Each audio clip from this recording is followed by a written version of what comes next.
I think you're making a big mistake. What? Don't do this. What are you talking Please about? don't do this. You said you liked this You're gonna idea. look stupid, You said you would do it. You're gonna look weird. Come on, let's just do it. Wait a minute. What do you use these for? My body. I know, obviously, you had a little bit of trouble after Third Rock getting some roles, but then some directors took some chances. Brick is one of my favorite films. Oh, thanks. Is it? And then now you're that actor that all directors want to work with. Is it? How do you not look back at that time with any resentment? Because you're so positive about everything. Resentment. Nah, man, I can understand why people would say, well, but he's the kid from Third Rock from the Sun. We can't put him in our movie. The audience will just think of him as the kid from, I don't fault them for it. They happened to be wrong, and Very much so. Very much so. But but they weren't wrong, really. I was the kid from Third Rock from the Sun, But you weren't just the kid from Third Rock from the Sun. No, sir, I wasn't. It was rough there for a while. No one wanted to give me a job. But now look at you. But now look at me. Look at me now. A tumor? Yes. Me?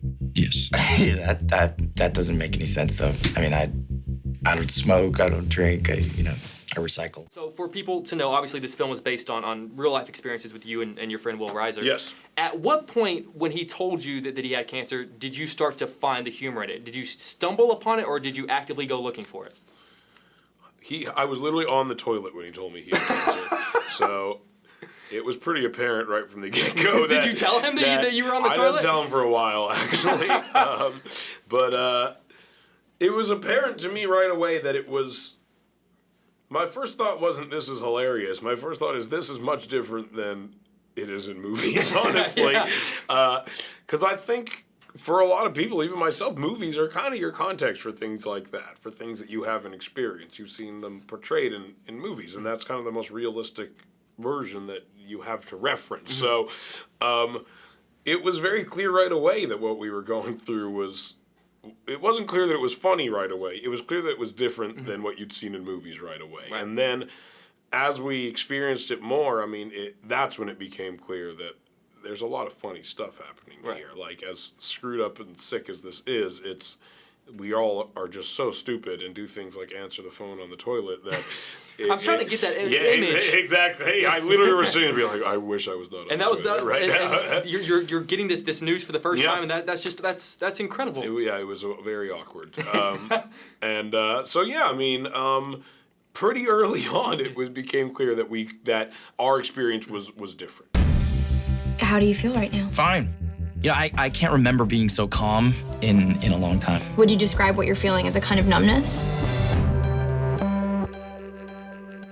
I'll describe it as fine. I'm a big fan of Hit Record, and I know thanks. I know you guys are doing a project where you're asking people to tell stories when they had the tough times. Have you guys started getting any of the stories in so far? Yeah. There's been a lot of great contributions to, we're doing this tragedy comedy collaboration on Hit Record that's sort of inspired by 50/50 and kind of the same thing that, like, even in the darkest times, I think there are humorous moments, and it's been really great, and people have been really cool and brave and funny in sharing. Have there been any stories that have stood out to you so far? Yeah, sure, yeah.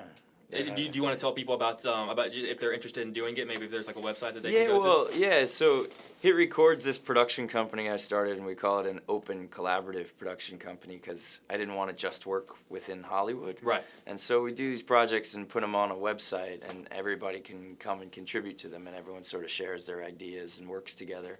And we're just, it's funny that you mentioned because we're just putting out our well, I don't know if you've seen this yet. We just put out this as an anthology of work, and like 471 people worked on this, and it's got a DVD of our short films and a CD of our music and this book of like writing and stories and stuff. I'm super proud of it, and it's like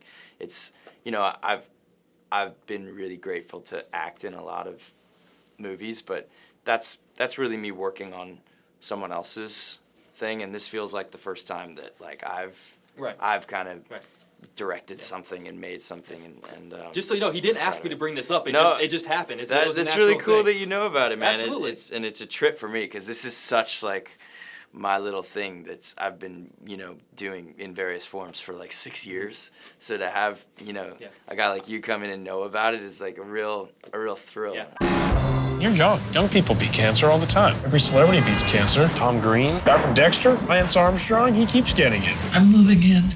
No, Mom, no. I'm your mother, Adam. Exactly. This idea of, in the film, you tell Joe to use this cancer to get sex, essentially. Yes. Essentially, it is looking on the bright, like, what is the bright side of this situation? Yeah. Did you and Will ever use his cancer to get anything? We not to get sex. We would joke. I remember after he got better, we were in Batman Begins came out, and this was right after he had his surgery. And we were in line. It was opening weekend, and there was like a huge line. And I went up to the ticket counter. I was like, "My friend just had surgery. He had cancer. We can't stand in this crazy line." And they let us in for free ahead of the lineup. So yes, I think we did. We'll okayed that though. Okay. That was not. Okay, cool. I didn't go rogue on that. You've got to get Joseph to tell Chris Nolan that story. You're right. Actually, I never even thought of the connection until just now. I think that would be great. You want a macaroon? Oh, thanks, I'm all right. There's weed in them.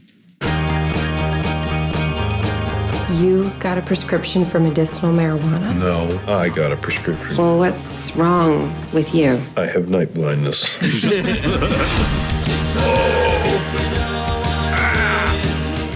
have done this. Yeah, big mistake. Using your balls trimmers instead of going to a barber. I never watched them ever. I know you had a friend pass away from cancer when you were 18. Yeah. When you made this movie, did that make you look back at that time any differently? I don't know if it made me look back at the time any differently, but it certainly was, I think, a healthy and cathartic way to revisit it. And, yeah, I mean, it just felt good, I guess. Yeah, for sure. And I was thinking about a lot of movies that have stories that shouldn't make us laugh, but do. I was thinking about Dr. Strangelove and Funny People and obviously 50-50. These are stories that we should not be laughing at, yet for some reason we are. What is the difference between a story about cancer and a story about cancer that somehow makes you laugh? Well, I think the difference is who's telling the story. you know, Will is the screenwriter, Will Reiser, and he survived cancer, and after he got better, he wrote a comedy about it. And I actually think that's a really healthy and wise way to cope with such an ordeal. And, Will is actually really good friends with Seth and Evan, and these are a hilarious posse of dudes. And so their outlook has some humor to it. And like I say, I think it's healthy because situations like this, oftentimes we want to kind of walk on eggshells and we don't know what to say, and that can be really constrictive, I think. And it's not that everything about it is funny, of course, and not everything in this movie is funny, but allowing oneself to now and then laugh at even the darkest situation, I think is I think it's healthy. Hello? Hey, it's Adam. Adam? What's going on? Probably having a nervous breakdown. What are your chances? It said 50-50. It's not that bad. If you were a casino game, you'd have the best odds. So you have two kind of semi-biographical films out with Superbad and 50-50, kind of moments in your life that are available for everyone to see. Yeah. Is there any other parts of your life that you've considered writing about or putting on film? Yeah, actually, we're writing a movie right now where I play myself as I play the actor Seth Rogen. So that's What can I ask? What the film is about, or like what part of your life? It's about it the apocalypse. It is. That's the other thing. It's like a horror comedy where the apocalypse happens and a bunch of actors play themselves dealing with it. I cannot wait for that, man. It sounds weird to say, but that's actually I'm really excited about it. Good. I honestly think there should be a movie about the junket. That would be. I was actually thinking about that. I thought that'd be a funny TV show. Is about like junket people. Right. Like on a week, like every week they're doing a different movie. Mm-hmm. If you do this, I'll cast you. You gotta bring me in, man. I'm in on this. It's what everybody's been saying. You'll feel better and don't worry and this is all fine, and like it's not. You can't change your situation. The only thing that you can change is how you choose to deal with that.